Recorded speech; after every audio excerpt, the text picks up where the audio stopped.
Hi everybody, Simon here again from Cooper's Strip Club. Today I'm going to be showing you how easy it is to strip a chair. I think you've already seen it. So, just before I go any further, I'll put some strip on. I just wanted to show you that. Start. First thing we've got to do is strip off what's on the surface. I'm going to half do this chair. I think this one will end up on one of our home show stands.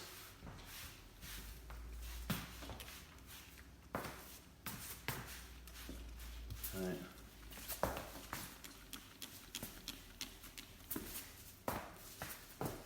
Now up here you can see there's these little black blobs. That's bits of the dark stained varnish on top still there. So we'll just zap some on there. I put some on here before as well.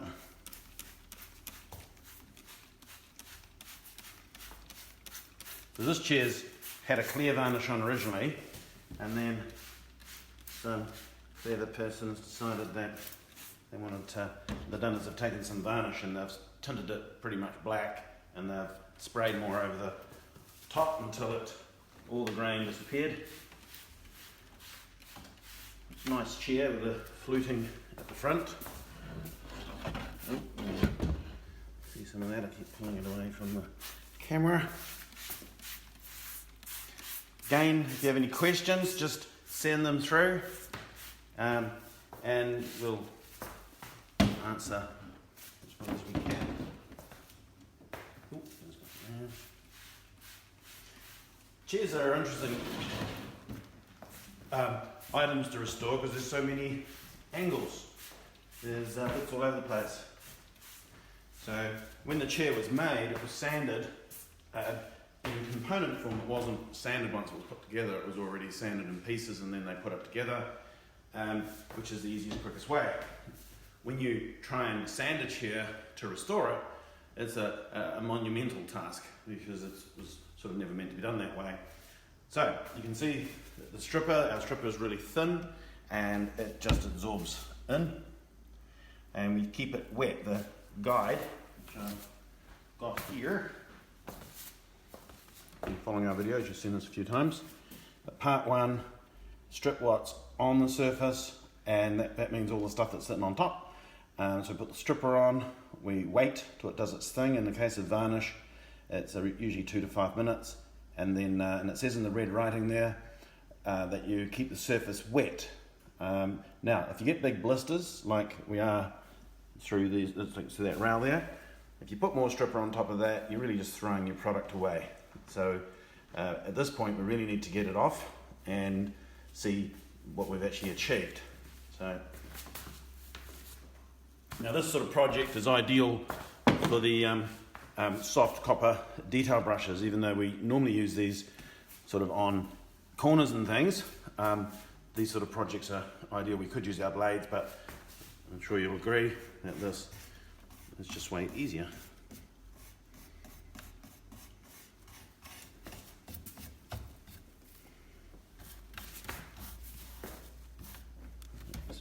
All out of the way.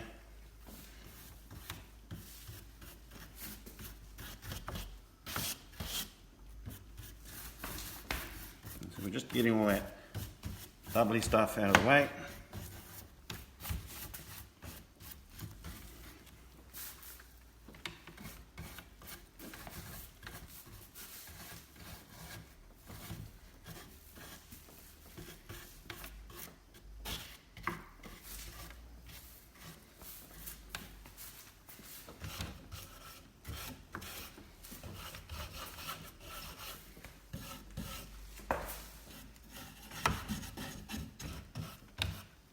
Missed that bit there before.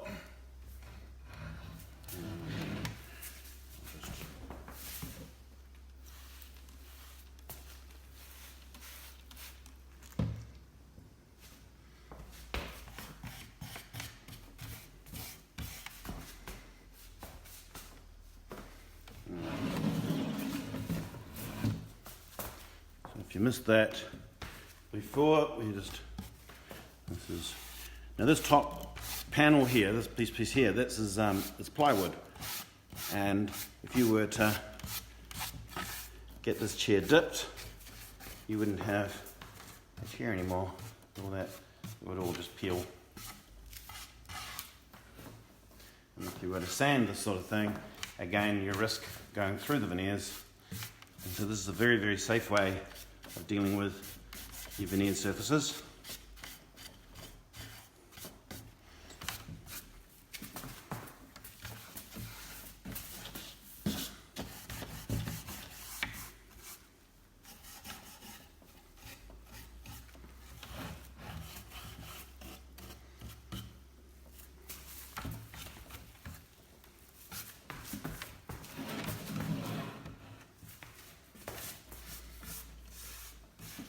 I'll do my best not to drop this off the table.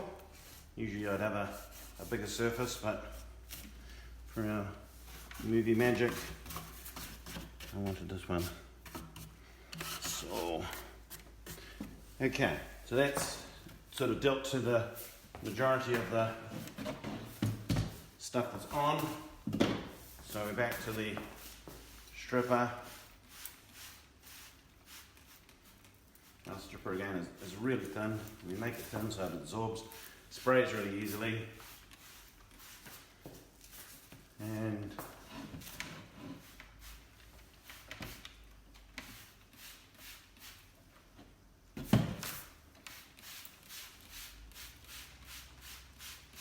so I could knock a chair like this out completely if I was just cruising along. I could do it all in around about the hour. So you could, each job's different, depends on the complexities, of course. There's sort of a lot of surfaces on this little chair.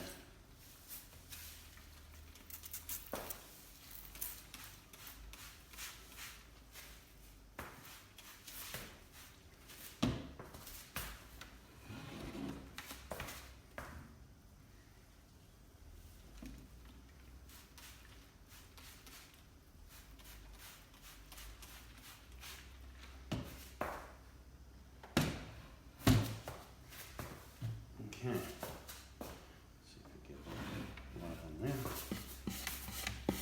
So this front panel, I could have taken that off quite a while ago. So that's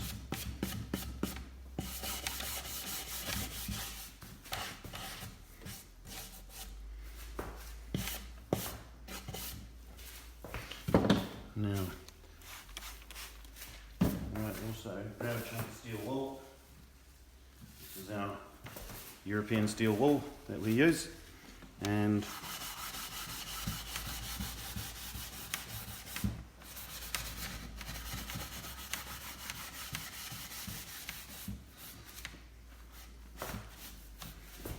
it's more ideal.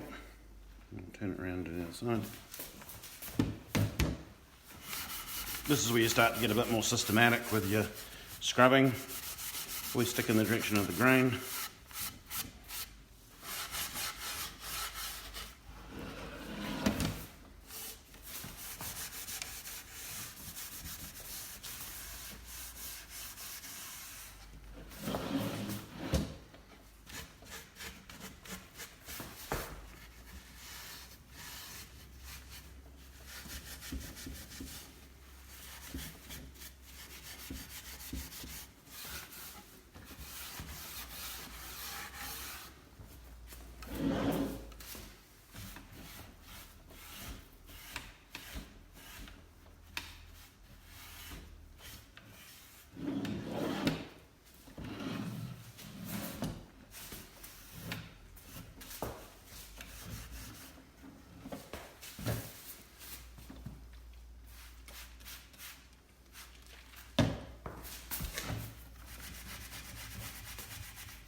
So if you see that it dries out a little bit, you saw there I just puff a little bit more stripper onto the surface.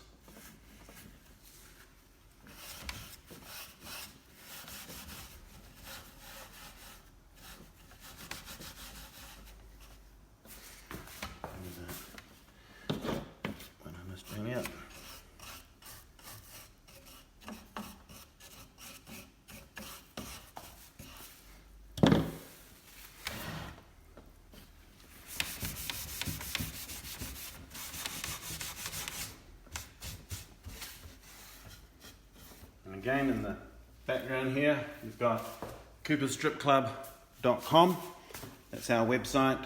You'll find all the products that we have on there. Lots and lots of videos of other projects. And so any information, there's lots and lots of information for you there. It's got a list of suppliers. You can also purchase this basically anywhere that DHL supply around, deliver around the world. So we air freight worldwide.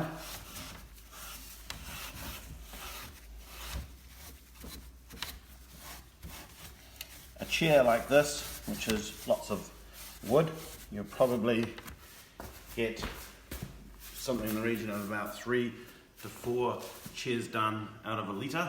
So the product goes a long way. So a per chair cost you'll find is really good value. Now, getting out of that veining, I'll show you. So, a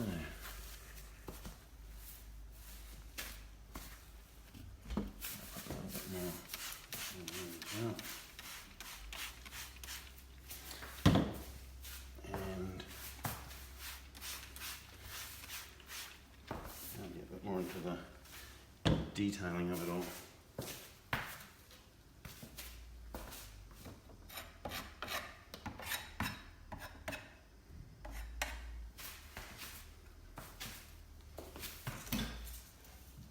Now, this is our grip pad. We normally use this when we're flushing. It's like a nylon, but it has a grip. You can usually see the sparkles hopefully in there. And I just want to use this on this back, even those colours out a bit more. So we're not sanding, so the grits go into the original sanding. The person that made the chair sanded it for you. We're merely reusing the sanding that's already there. Hence this no sanding claim we have. And some of that stain has gone into the veneer, so this helps pull it all out.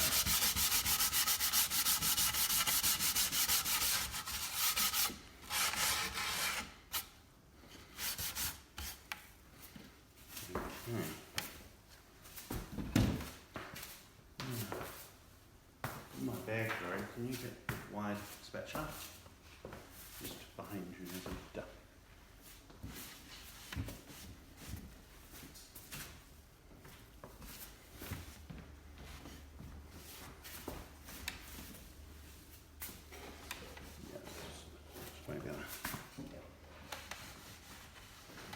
we have a saying, and that is the wet look is the finish look.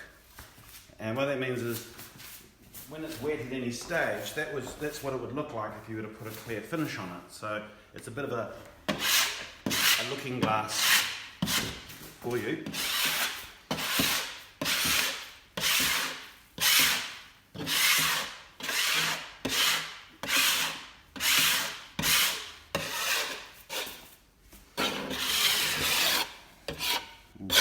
See the amount of material that's coming off. Now,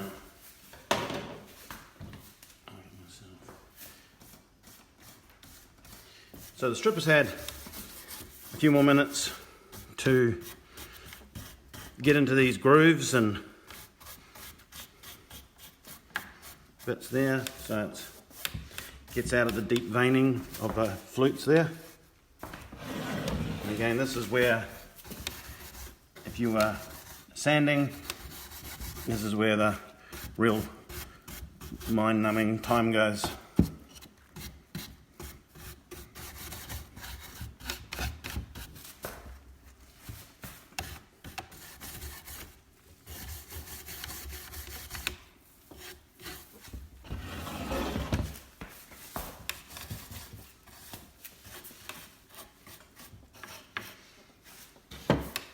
Now, so what I'm going to do, I won't finish off everything that I've been working on. I don't want to bore you, but I'll finish off the flutes and the back piece, a bit of the railing, so you get the whole gist of it. Might change my mind yet.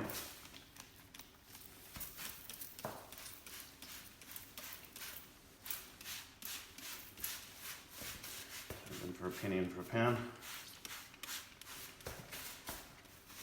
So we're up to part 2 on the guide now, where this one I've sort of been modifying the method slightly. I've been drawing the colour out of the grain using the stripper. The stripper's job is to dissolve the finish that's there. The stripper is virtually pH neutral, and why that's important is it's not going to bleach the timber. Again, normal strippers are generally either acid or alkali, and so they have quite a damaging effect on the colour of the wood. And again, you don't want anything that can penetrate into the joints. This is a really solid chair still. It's not, it was built well. These chairs that have got these corner blocks like this it's really good. I mean, it takes quite a bit to break a chair like this, plus also the railing underneath. So it's really well engineered, the back and the way they will have attached all that. So it's a pretty robust chair. So these are, I like going into cafes and things where you see this old contemporary type furniture. Okay. And now we'll go start a clean bit of wool.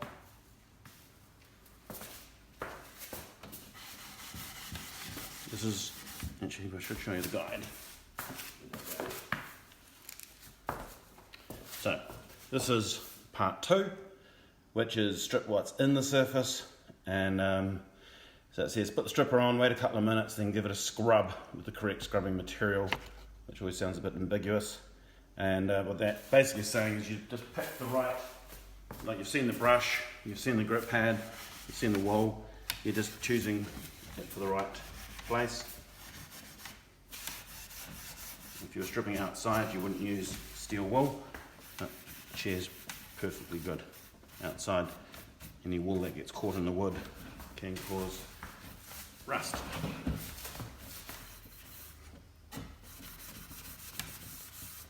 So I think we've got a Remu chair at this point.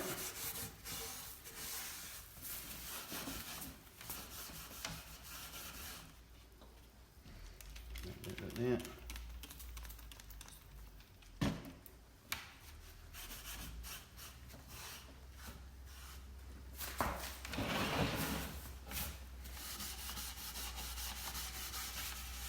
So we've got a few people watching, guys.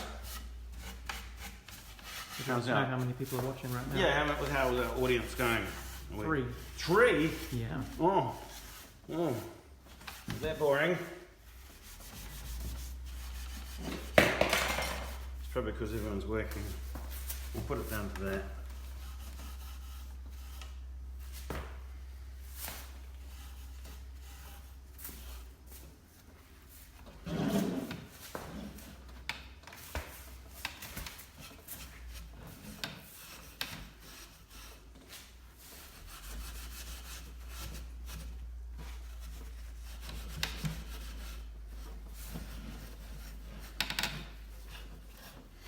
Probably all my family.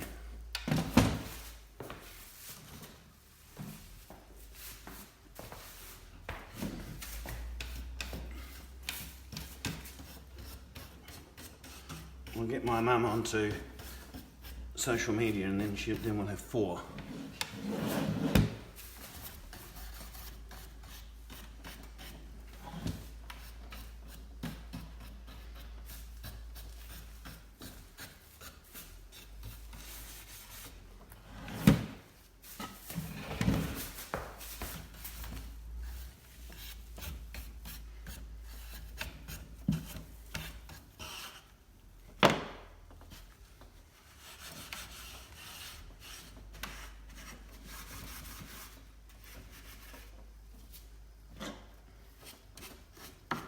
Where the brushes are ideal. That's why we call them a detail brush. It's all these sort of areas. And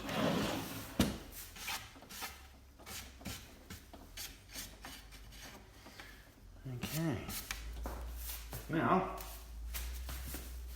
onto the last part, which is the flushing.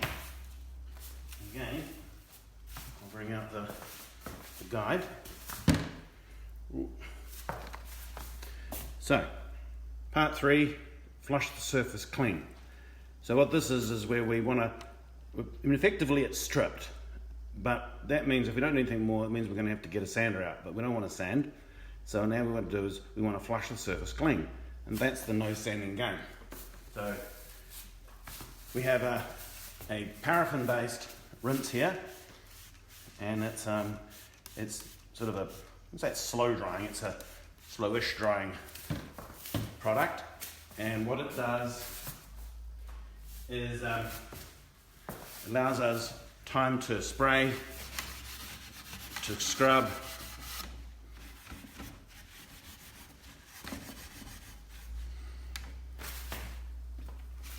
we often use the brushes or the grip pad here as well. Depends on what you feel is going to do the best result.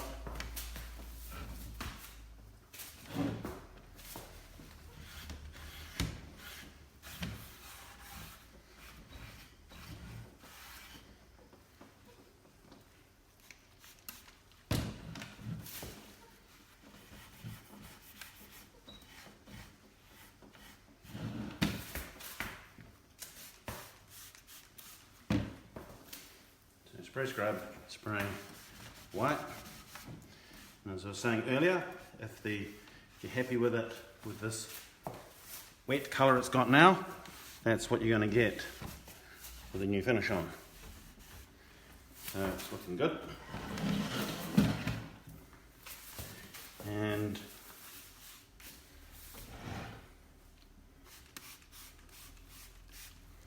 that's what I think benefits from the grip pad.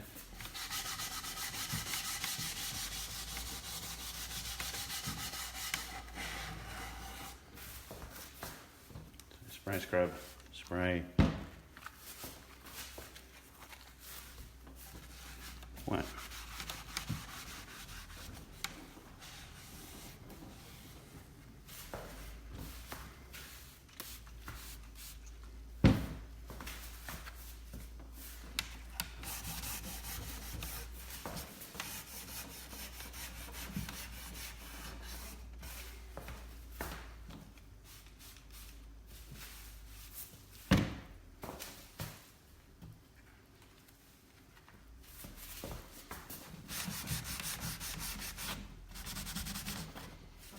Simon, if someone was intending to paint the surface rather than clear finish, they wouldn't care what the wet colour was, they would be just in the process of painting after the flushing.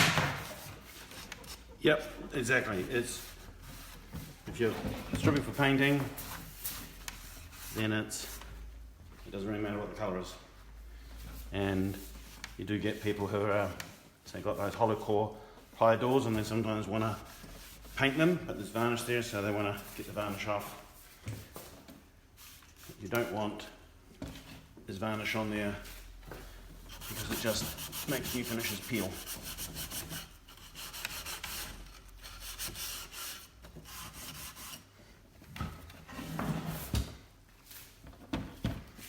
So you can see there's a lot of surface on a chair. At first glance it doesn't look like there's much, but there is.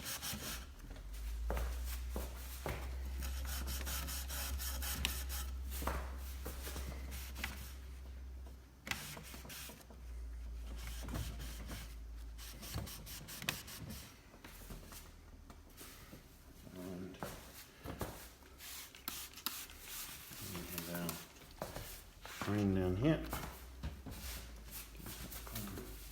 Brush.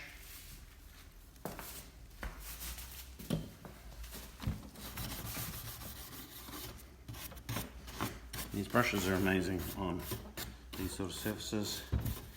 If you discover at any point that there's any finish still on there, just go back a step, put some more stripper on, doesn't matter.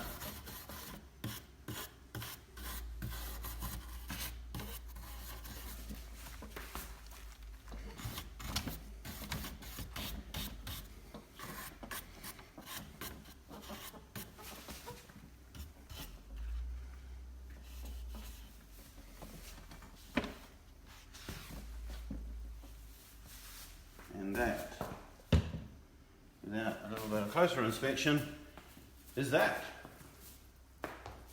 So that's a half stripped chair.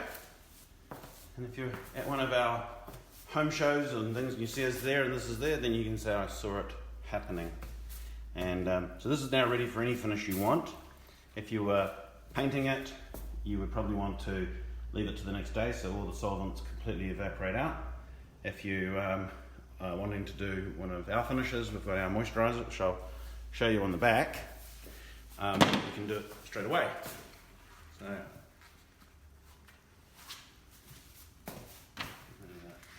gloves. And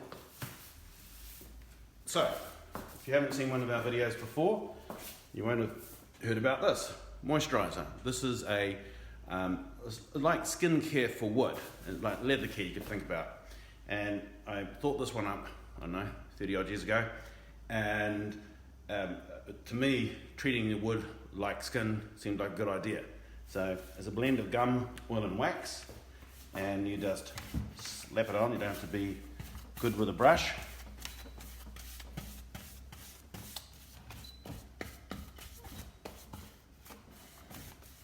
And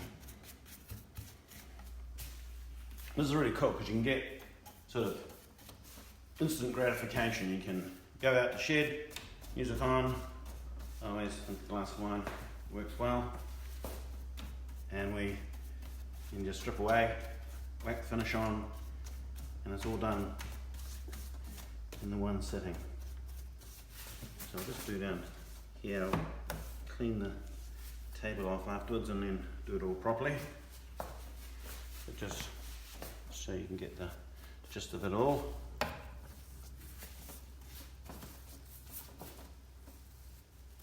So you put this on, leave it on for a couple of days. You can leave it on for a week if you want. Basically what you're wanting it to do is to absorb into the wood. And on this plywood edge here, that's going to just drink it up. So I'll lift it over for you. You'll see that it's already disappearing. So on those sort of edges, you just let it, you just slap on heaps more. So you tend to, just knowing that it's just gonna disappear in there. So you put it on, you leave it, it's already absorbing all over the place. And so this needs a good couple of days to absorb, develop. Can you see any of these absorptions out there? Yeah, it's looking good in there. Better look. So you can see where I put it on, and it's already soaking in. And it's because it's hanging out for a feed. And so you just give it all it can take. You don't have to wait till tomorrow to put more on. If you see that it's needing it straight away or an hour later, just put it on. You can't put on too much. It doesn't matter if it's hot or cold or wet or humid or whatever, it doesn't care. And that's because it's actually not going to dry. So again, end grain, like the end of a leg here, it's going to be thirsty as. So what we then do is just pretend that you've been watching for a couple of days. So what we do after we think it's not absorbing anymore, we get a clean soft cloth, old toweling, whatever, and we basically just remove the surplus. Just give it a polish. And you can see the real patina. We haven't made it back to brand new wood. It's still got all its age. I don't think you want to make the furniture look brand new.